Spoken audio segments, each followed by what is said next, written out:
여러분은 한 번쯤 이런 질문을 해보셨을 것입니다. 사람이 죽으면 어떻게 되는가? 이 질문은 인류가 수천 년 동안 고민해온 근본적인 물음입니다. 종교마다 이 질문에 대한 답이 전혀 다른 구조로 제시됩니다. 오늘은 불교의 눈으로 죽음 이후의 세계, 사후관을 힌두교, 기독교, 이슬람교와 비교해 보겠습니다. 먼저 힌두교의 사후관입니다.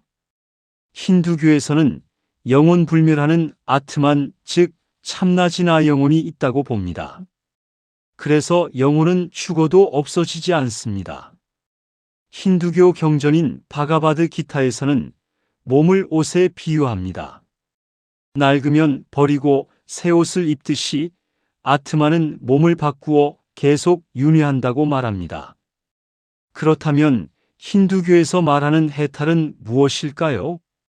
그것은 아트만이 우주의 절대 진리인 브라만과 하나가 되는 것입니다.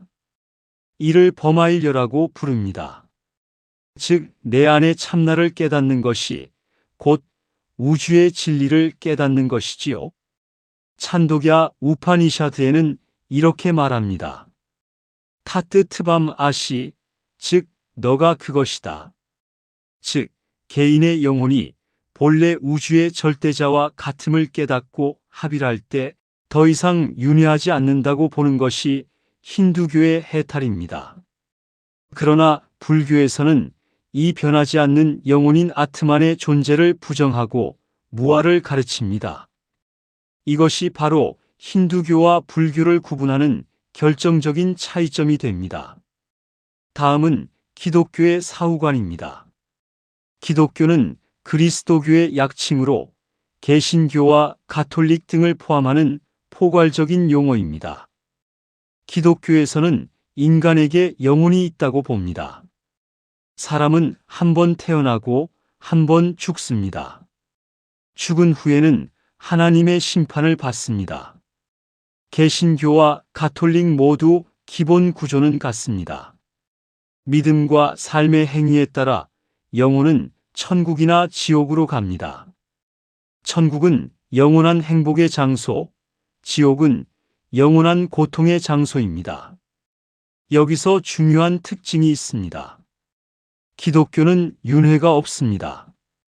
인생은 단 한 번뿐이며 심판도 단 한 번뿐입니다.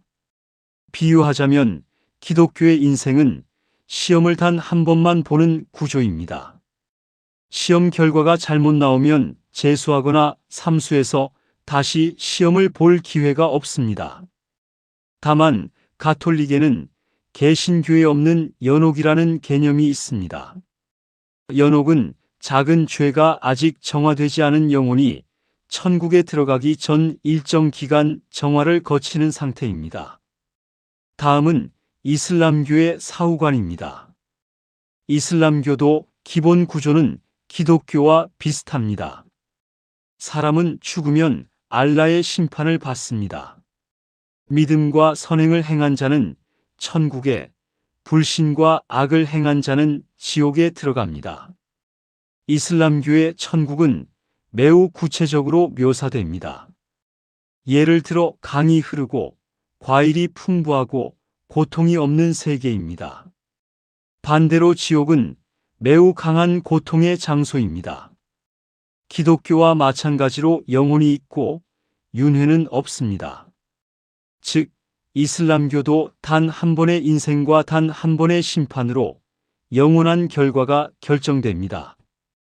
다시 말해, 한 번 천국이면 영혼이 천국에서 살고 한 번 지옥이면 영혼이 지옥에서 살게 되는 것입니다. 마지막으로 불교입니다. 불교의 사후관은 다른 종교와 완전히 다른 구조를 가집니다. 가장 큰 차이는 영혼을 인정하지 않는다는 점입니다. 이러한 입장은 불교의 핵심 교리인 무아에 근거합니다. 무아란 고정된 영혼도 변하지 않는 나도 없고 다만 조건 따라 일어나는 오온의 흐름만 있다는 것입니다. 그렇다면 이런 질문이 생깁니다. 영혼이 없다면 누가 다시 태어나는가? 짧은 이야기로 설명해 보겠습니다. 어느 날 제자가 스승에게 물었습니다. 스승님, 영혼이 없다면 누가 다시 태어나는 것입니까? 스승은 씨앗을 손에 들며 말했습니다. 씨앗은 스스로 싹을 틔우지 못한다. 물, 햇빛, 흙, 공기라는 조건이 맞아야 싹이 난다. 사람들은 흔히 농부가 키웠다라고 말하지만 사실 농부도 조건 중 하나일 뿐이다. 사람도 마찬가지다. 우리가 나라고 착각하는 오은즉 몸과 마음은 여러 조건이 모여 잠시 형성된 것이다. 부모, 음식, 공기, 환경, 그리고 과거의 업이 씨앗이 되어 새로운 생을 만든다. 영혼이라는 고정된 주체가 옮겨 다니는 것이 아니라 업이 조건을 만나면 새로운 오온이 생겨난다. 제자는 놀라며 말했다. 그렇다면 영혼이 없어도 업이 있으면 윤회는 피할 수 없군요. 스승은 고개를 끄덕이며 덧붙였다. 부처님께서 말씀하셨다. 업이 나의 주인이고 나는 업에서 태어났고 업의 상속자이다. 씨앗이 조건을 만나면 싹이 나는 것을 막을 수 없듯이 업이 조건을 만나면 새로운 생이 나타나는 것을 막을 수 없다.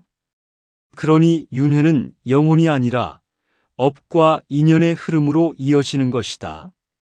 제자는 그제야 깊이 깨달았다. 아, 태어나는 것은 영혼이나 고정된 나가 태어나는 게 아니라 업과 조건이군요. 이렇게 짧은 이야기처럼 영혼이 없어도 업과 조건이 있으면 윤회가 가능하다는 것입니다. 이제까지 살펴본 내용을 정리해 보겠습니다. 기독교와 이슬람교는 인간에게 영혼이 있다고 보고 단 한 번의 인생과 단 한 번의 심판으로 천국이나 지옥이 영원히 결정된다고 말합니다. 힌두교는 영원 불변한 아트만이 업에 따라 윤회하며 해탈은 아트만이 브라만과 합일하는 것이라고 설명합니다. 반면 불교는 영혼을 인정하지 않고 업과 조건에 따라 윤회가 이어진다고 봅니다.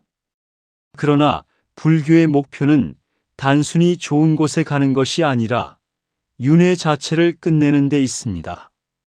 비유로 다시 정리해 보면 기독교와 이슬람교의 인생은 시험을 단 한 번 치르는 구조입니다. 힌두교는 옷을 계속 갈아입는 삶에 비유할 수 있습니다. 불교는 조건이 모여 씨앗이 싹 트는 과정과 같습니다. 그러나 불교의 목표는 씨앗이 더 이상 싹 트지 않도록 하는 것, 즉 윤회를 끝내는 것입니다. 불교적 관점에서 보면 힌두교는 아트만을 영원 불변하다 하면서 동시에 윤회한다고 주장합니다. 하지만 영원 불변한 것이 변화한다는 것은 모순처럼 보일 수 있습니다. 마치 얼음을 영원히 녹지 않는다면서 햇빛에 녹는다고 말하는 것과 같습니다. 기독교와 이슬람교 역시 영혼이 천국이나 지옥에서 영원히 머문다고 하는데 이는 모든 것이 변한다는 무상의 원리에 어긋납니다. 또한 단 한 번의 잘못으로 영혼이 죄인으로 남는다는 구조는 자비로운 신의 모습과도 충돌할 수 있습니다. 이처럼 타종교의 사후관에는 불교적 시각에서 보면 모순이 드러납니다.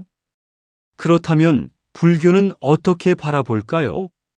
불교는 이렇게 묻습니다. 왜 우리는 계속 태어나고 죽는가? 그 원인은 무명과 가래입니다.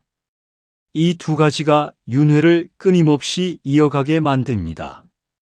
따라서 불교의 궁극적 목표는 열반입니다. 열반이란 탐진치 삼독의 불꽃이 완전히 꺼져 다시는 윤회하지 않는 고요하고 평온한 경지입니다. 즉, 다시는 태어나지 않는 상태이지요. 이처럼 종교마다 죽음 이후의 세계를 바라보는 관점은 크게 다릅니다.